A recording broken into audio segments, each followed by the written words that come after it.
Good evening and welcome to Have I Got News for You? My name is William Hague, and in taking on this job I'll be laying myself open to a barrage of disrespectful remarks and critical sniping from all sides designed to undermine my position.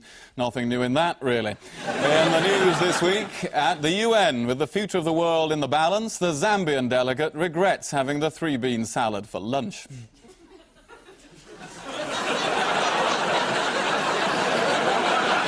A surprise candidate is unexpectedly available to try out as host on Have I Got News for You?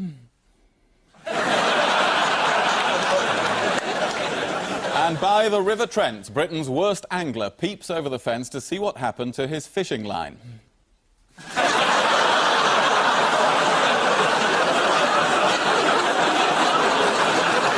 On Ian Hislop's team is the award-winning comedian who believes that she was a nocturnal animal in a previous life, right up to the moment she was flattened by a juggernaut and became Linda Smith.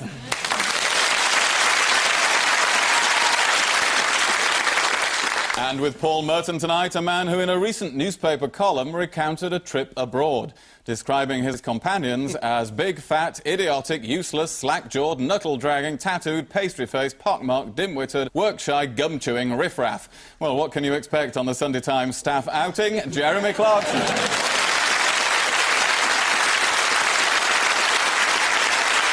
And we start with round one. Ian and Linda, it's that man again. The Pope's going to be host, is he? That's Prince Charles. Oh, that's Hello magazine. Oh, and that's a hug. He's got a knife in that hand. Help yourself, Blair. So, where is Tariq Aziz heading for, according to The Sun this week? Isn't he heading for Prince Charles's ideal village, Poundbury? It's a village, only it's really unrealistic because everything's really pristine and it's ultra posh. It's got Tariq Aziz in it. And it's got Tariq Aziz in it. And The Sun helpfully said that he might get a makeover and told us to look out for Tariq Aziz. There he is. And, who backpedalled furiously the day after this report in The Sun? Saddam on his way to Syria? Who did backpedal? Well, The Sun, actually, because Tony Blair said he was absolutely mystified by it, and in an interview with The Times, Tariq Aziz's sister said he'd got much closer friends in France and Russia, which is just as well, because we don't have any anymore. What did Boris Johnson find in the wreckage of Tariq Aziz's Oh, this house? was fantastic. Every other journalist in the world goes to Baghdad and comes up with a secret document. Boris goes in, I can't find any. But he goes to Tariq Aziz's old house and finds a cigar holder. Fantastic scoop, Boris. And what else did he find in the house? Anybody know? Apparently found the Arabic version of the game of Risk. And so while we've been here thinking about the weapons of mass destruction, Tariq Aziz has actually been sitting there on a Saturday night throwing dice with lots of little plastic tanks and trying to invade Alaska. It was Kamchatka you could never get in Risk, wasn't it? Only from Alaska. Oh, right. Yeah. Now you had to come in that way. Yeah. So That's right. you were trying to take over the world early. Yeah. Yes. How's that going? I was more successful on the board.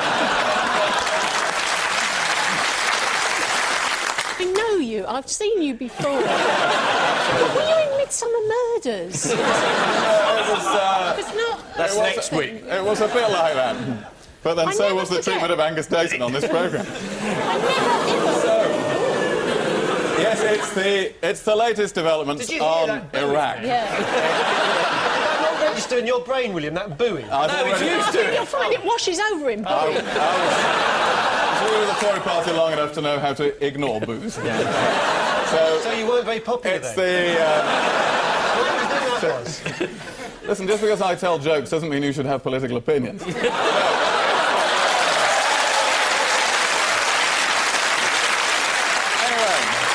Since the latest developments on Iraq, at a European mini-summit, ministers called for the creation of a European rapid reaction force. So the next time there's a war to be fought, they can decide to do nothing even faster. The rapid reaction force will consist of soldiers from Belgium, France and Luxembourg. Ooh, scary. So, Paul and Jeremy, look at this. Ah, yes, this is Tekwin-Wittek disease. That's how to spread it. You sort of just get a hose Spray it pipe and around, spray it yeah. around. SARS! That gives it away. That gives it away, doesn't it? Makes it an Arse. easy question. Michael Jackson, another one of his kids. Well, it's SARS. It's SARS, it's the The epidemic. world's least frightening disease. Why do you Well say- done, you've worked Because it out. 90% of the people who get it are fine, and the only ones who die are the ones who are treated in jungle clearings. My geography's not too hot. How many jungles are there in Beijing? Well, there's a wood. SARS isn't scary. That's the most important. Only in the Daily Mail is it scary, where everything's scary. Yeah. Yoghurt is scary. in the Daily Mail. I think it was Right. a Canadian PR stunt to get on the news. You like We've got it. Yes, we've got it. We've got SARS here. Look how important we are. We're so important. People come here with SARS. And what's said to have started SARS? It's chicken, isn't it? Chicken. Now, yes, isn't it to do with living close to chickens? You would know about this, Ian, wouldn't you? You were brought up in Hong Kong. I wasn't referring to anything more recent than that. Oh, right, yes. I suddenly thought I must go home. There's been a chicken invasion. I was no, brought no. up in Hong Kong, so if anyone By wants to leave... chickens.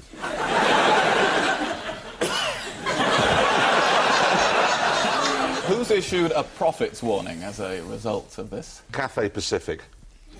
That's not funny. It might be the answer, actually. Well, you know, you're getting warm. Walt Disney, because they're planning to build a Disneyland in Hong Kong. Hong Kong's about that big.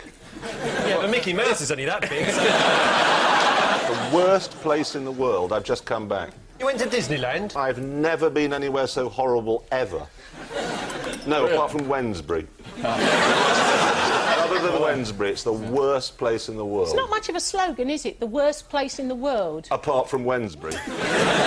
This is the worldwide spread of severe acute respiratory syndrome, or SARS. As this is quite a sensitive subject, we're aware we might get some complaints. So the BBC have asked me to say, if you know someone with the disease and you're thinking of writing in, please don't lick the envelope yourself.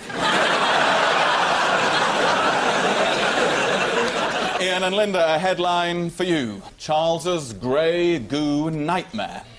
Ah, this is Prince Charles and his worry about, I think they're called nanorobots. Very good. They can miniaturise these robots that can work on the molecular structure of atoms so that the whole universe turns into a grey goo. So we can laugh, but the day that we all suddenly turn into goo, we'll be saying, ha-ha, we shouldn't have laughed at Prince Charles. He actually said, I fear genetic disaster. You suggesting for a hereditary monarchy that's asking for it? But I see them all on the balcony there, the royal family. There's about 12 people, only 3 different faces, isn't it? Right, one of them's on a corgi.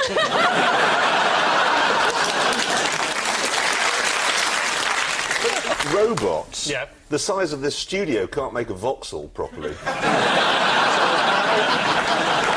They're supposed to work when they're that big. Isn't there a danger this technology could get so small we won't be able to find it? Yes, this is the warning from scientists that mini robots could escape and eat the whole planet, turning it to a grey goo. Stop me if I'm getting too technical. According to Labour's Science Minister Lord Sainsbury, nanotechnology could be huge. He hasn't quite got it, has he? One critic of Charles's anti-science pronouncements complained he has some very green advisers, most of them in window boxes. Lamenting the lack of public debate on the subject, Dr. Peter Singer said, go into a British pub and say nanotechnology and no one knows what you're talking about. Mind you, go into a British pub and say local elections and you'll have the same problem. William, did you vote today? I have voted by post. You voted. I just want to Have make... you voted? I have voted. Who did you vote for? Well, I don't know if anyone ever told you, it's a secret ballot in this country. But I'd like to know. We'd all like to know. Rest assured it wasn't you. Paul and Jeremy, your turn again. Don't hail Hitler. Since the success of the Great Britain's programmes have sold this idea, if you can sell such an idea around the world, and the Germans are going to do the, you know, your favourite Germans, but they're not allowed to vote for Hitler. But it's not just Hitler. It's anyone of a right-wing persuasion. Right, So that's Blair out then. Karl Marx is the only one, because he's the only one that's not right-wing. It's between him and Michael Schumacher. Do you know how they're defining German for the purposes of this programme? By racial purity. They are actually including Austria, which is how all the trouble started in the first place. If they had included Hitler, where would he have come? First. According to one report from the German authorities, they said definitely not in the top 3. How very reassuring. But it's not as tricky as it'll be when they do it in America. When they're asked to vote on who was the greatest American of all time, and it's Tom Cruise. That's what I'm waiting for. So you know it will be. Yes, this is the forthcoming German version of the BBC programme 100 Great Britons. The German writer Goethe has emerged as an early front-runner in the poll. While the Germans are very familiar with our winner, Churchill, most Britons think that Goethe is a song. And so to round 2, and with the news this week that John Humphreys is to take over as the host of a new series of Mastermind, it'll be interesting to see how many contestants can get their answers out before he interrupts. So just to show that if Humphreys can do it, any idiot can, here's a quick roundup of some of the smaller stories of the week in quiz form. So fingers on the buzzers. What do you have to eat 40 quid's worth of to get a free basketball? Chocolate bars. Cadbury's have decided that the best way to get children fit is to fill them up full of chocolate. If they're trying to get fit, they'd be better off eating jammy Dodgers than chocolate, because that's got that sports jam in it, hasn't it? That's 30% lycra. You take a little bite, and you've got a full upper body workout. And that is science. Critics have complained that the scheme is simply an underhand way of gaining free advertising for chocolate, such as Cadbury's Flake, which uses only the crumbliest, flakiest chocolate, and in my view tastes like chocolate never tasted before. Next question. Whose shopping list this week included tighty whitey undies? Yours? A guess, but a while I do know who you are now. You're from that political party from the olden days. And the future. Yeah, no, I don't think so. The only one anyone recognises is Anne Widdecombe, and she's confused us all by going blonde. I was watching her for half an hour on Question Time, thinking, blimey, Sue Barker's slapped on a bit of weight.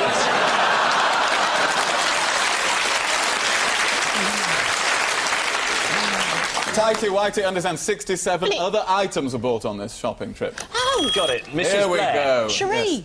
It was Cherie Cherie. What was Blair. she doing? It's the Australian supermarket sweep. You get invited by the government, as the wife of the Prime Minister, to run round the shop and shove it all in your bag. We should just point out that Cherie Blair was offered to pay for all the goods. She actually bought clothes with a logo featuring a character called Julius the Cheeky Monkey on, but she avoided clothes with this character, Cherie L. Bandit. And one onlooker remarked she's taken everything but the kitchen sink, at which point Cherie walked back in with a spanner. Next question. What's 4 inches long, more than 20 years old, and sold for £2,500 this week? Yes, it's Bob Linda. Marley's dreadlocks. It is indeed Bob Marley's dreadlock. There it is, 4 inches long. How does Bob Marley like his donuts? That's We're not... jamming. We're jamming, absolutely right. I'm doing a double act. Bob Marley's lock of hair is 4 inches long and plaited in a dreadlock, and in one respect You haven't is plaited very it. similar to Ian's. Going, gone. Very similar to some people's career. No, that's...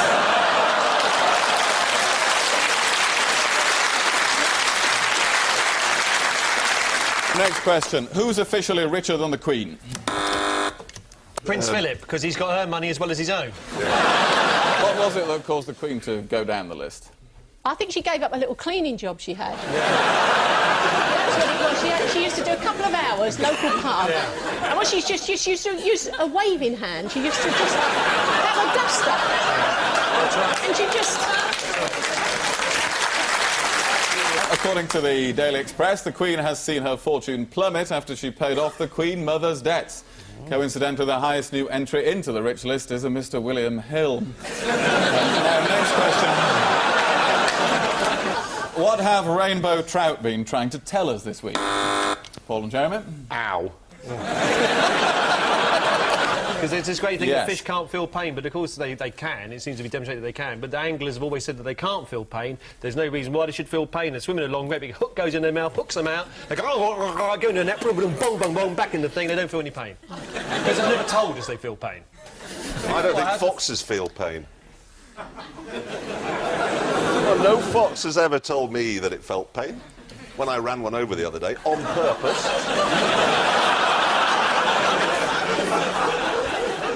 I could have braked, I chose not to. The debate all hinges on whether fish are simply reacting to a stimulus or whether they are experiencing an emotion. To many people, this will seem like a meaningless distinction, but it is not, said a trout. And finally, who clogged up the cosmetics counter at Selfridges this week? Paul and Jeremy. 600 very overweight naked people. 600... What were they doing then? They were posing for that man called Spencer Tunick. Tunic. Is that his actual name, Spencer Tunick? It's not a very good name for a man who has naked does he people not? there, is it? Well, they were worried someone would press start on the escalator.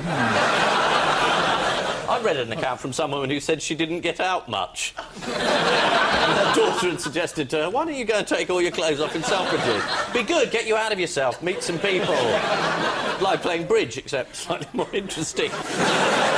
600 people took part, 598 performance artists, and a Swedish couple who were just there for the sales. It happened at 6 a.m, which meant that many of them were up at the crack of dawn. And at the end of all that, the scores have moved on to Ian and Linda, 8 points, Paul and Jeremy, 10 points.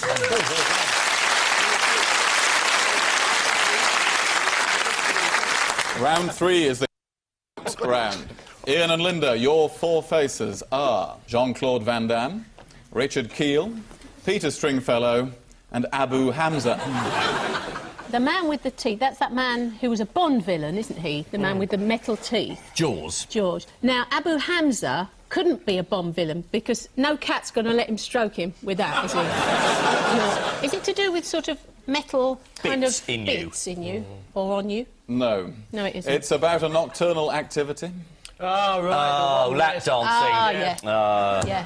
Yeah. The top left one, he's the only one that's been buggered by a panda. Abu Hamza, he's a former lap dancer. Well, actually, he's a former what? He's a former leader of the Conservative Party. He's a future. Getting less warm. Did he run a nightclub? No, he did. Nightclub bouncer. Nightclub bouncer? Oh, you wouldn't want to mess with... You wouldn't want him feeling your collar, would you? Oh, dear. The Stringfellow's the odd one out because he owns a nightclub, he's never been a bouncer. Right, very good. What's he not getting at the moment, Abu Hamza? He's not getting out of Britain, is he? A pair of gloves for Christmas. The Sun, of course, tried to help him get out of Britain by popping a British Airways ticket to Cairo through his letterbox. What was the reaction of his spokesman, according to the Express? Sheikh Hamza would be more than happy to bugger off to Egypt. It's like Ian Duncan Smith this week, isn't it? He said the word bullshit. What did you think of that? I think he's entitled to say anything he wants to say. It's not like anyone's going to hear it.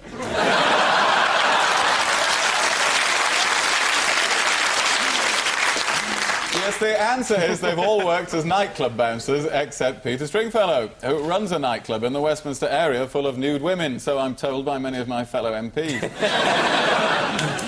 Peter Stringfellow famously claims to have slept with over 2,000 women. Might sound a lot, but given how old he is, that only works out at half a dozen a year. According to the Sunday Times, the FBI alleged that Abu Hamza helped Richard Reed, the shoe bomber. I don't know in what capacity, but I can guess it wasn't tying his laces. Paul and Jeremy, your 4 are T.S. Eliot, Jacques Chirac, Rebecca Wade, and Pol Pot. T.S. Eliot, what do we know about him? Obviously a poet. His most famous poem was The Wasteland. It's a very small cup of tea Chirac's got. Unless he's a very big man. We just can't tell. Which he is. Yeah. I have a theory. Go on, then. Has it got anything to do with this question? Pol Pot was in Paris. Yep. Rebecca Wade studied in Paris. Yep. T.S. Eliot was in Paris. I don't know whether he studied. And Jacques Chirac was in Paris. And he studied in Baghdad. No, No, he didn't. He went to their equivalent of the LSE. Well, maybe that Chirac makes him the odd one out then, because obviously you would expect him to study in Paris because he's French. But he did study in Paris. Oh, he did, so he's not the odd one out. Maybe then. he can't speak French. Yeah. He just makes noises. All the others are fluent. I think they all studied in Paris except except Chirac. Well, very close. I think we'll give you the point. The answer is that Jacques Chirac is the only one not to have studied at the Sorbonne in Paris. Oh. So, very good The LSE. effort there.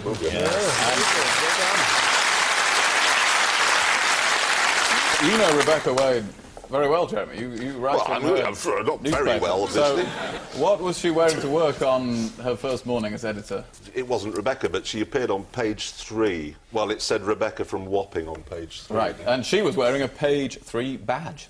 And was this ironic for any reason? Well, because people suspected that when a woman took over as editor of The Sun that there was going to be no more page 3 girl, and then she was keen, I think, to say that there will be. And Yeah, so she'd that's because been, people thought that she was becoming editor of The Sun, whereas we all know that Mr Murdoch edits The Sun. And what about Jacques Chirac? How did the French justify voting for Chirac rather than Le Pen? Oh, they had banners up which said, vote for the crook, not the fascist. Absolutely. I'm going to suggest this to Jeffrey Archer next time. God, he fooled you, though, didn't he? He really did. You used to use his gym, didn't you? Well, actually, For a bit he's of very... this. Was it really a gym, though? Because I can imagine him saying, come and use my luxury gym, and you get down there and there's just a Black & Decker Benchmaster. Was it Michael Crick? Was he the biographer? Yes. Didn't he write a letter to you saying, outlining 6 or 7 different points about Jeffrey Archer, why you shouldn't endorse him as candidate for mayor of No, I London? didn't, actually. He says he did. But do you regret that? Do you feel a bit of a fool? In retrospect. I think it was my biggest mistake. Right. Really? Right. Well, that's Blimey. honest. Talking of which, an honest politician. You don't meet many of these. No. How did this... talking of which, What were your how other did the... mistakes? How did this... What were your other mistakes? What's the second biggest? I just concentrate on the bigger. That's a big enough one, actually. How did the Sun describe Jacques Chirac during the Iraq War? They called him Le Worm, right? Yeah. And the Sunday Telegraph didn't have much time for him either. They said Chirac has done so many turns he has to screw his socks on. Since Chirac's anti-war stance, Americans have taken to calling the French cheese-eating surrender monkeys, something I totally disagree with. They left out wine-guzzling. French President Jacques Chirac worked on board a ship before entering politics, like John Prescott. He was a left-wing firebrand who turned right-wing as he got older, like John Prescott. And he speaks fluent English. Let's have a look at the score.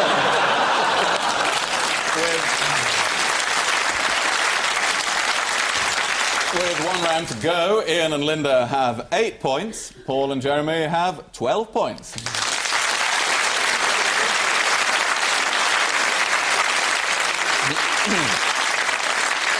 And so to the missing words round, featuring this week's guest publication, a particular favourite of mine, Black Belt Magazine.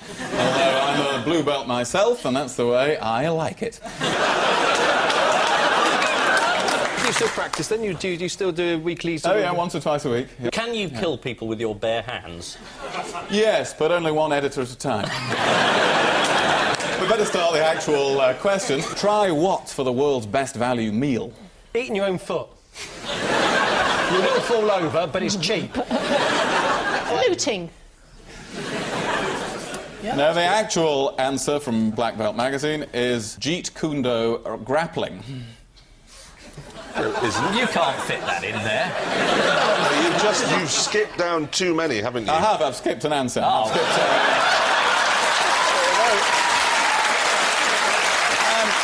Right. Fingers on the buzzer. the answer is Ludlow. The Merchant House, a restaurant in the Shropshire town of Ludlow, No, we haven't got has that yet. 7 tables clustered around a log fire, which is what passes for entertainment in Ludlow. So let's have the next question, which has now got very easy. When to try what and when to not even think about it. We don't know if that's a blank or is that a black belt that's actually physically been stuck in the paper. What you said before? You get it. That's with a Yorkshire accent. The answer, as I previously gave away, is Jeet Kune Do grappling. Next, fat motorists are more prone to do what? Drive while being obese. The answer is... Eat the airbag. The answer... Eat the airbag. Accidents. A survey in New Zealand reveals that fat people are twice as likely to be injured in car accidents as average-sized people, mostly because they're driving too fast after pizza delivery boys and ice cream vans. Next, what could spread around the world? The biggest tub of margarine. Any more theories? This comet's will slide off us. They're going to coat the world in margarine. Have you heard about this? There's a comet coming in about 2 years' time. We're going to coat the world in blue band and it'll just go zoom like that. The answer is classical Korean swordsmanship. Oh. Next, George led an unassuming life until he became what? Assuming.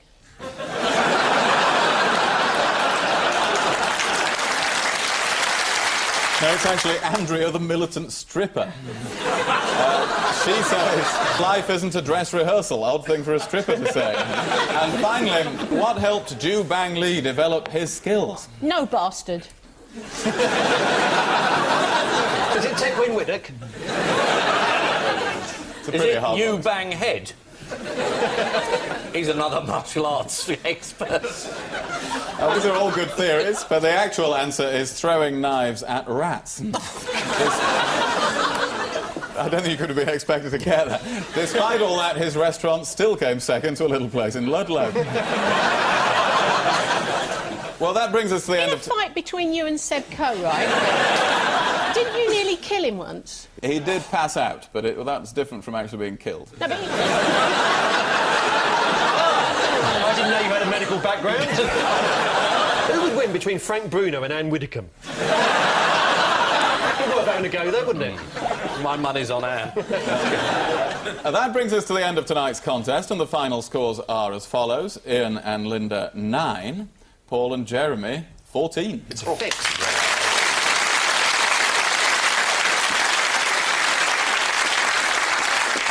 Before we go, there's just time for a quick caption competition. That's where you can put the euro. There's a bloke on the bottom left thinking it wouldn't be so bad if I wasn't next. Next. Baghdad Zoo, even the animals go looting.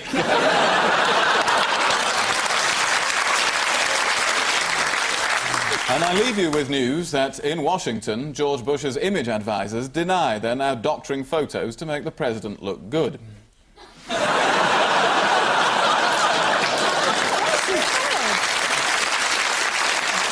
There's a security scare in Westminster as an unsuspecting Robin Cook comes within range of an anti-personnel grenade.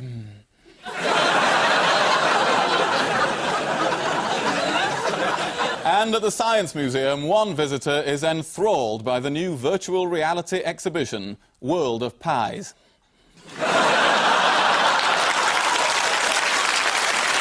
Good night.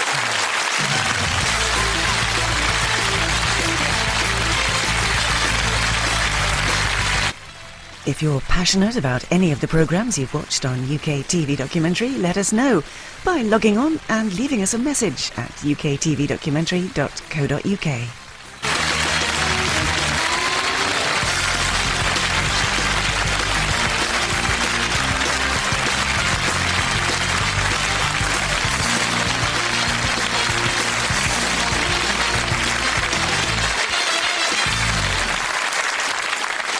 I don't remember doing this one wrong, but I obviously did. Sometimes it's for edit purposes. Somebody might have spoken over what you were saying. Yeah, probably you, actually. OK. According to the I Daily... was speaking over.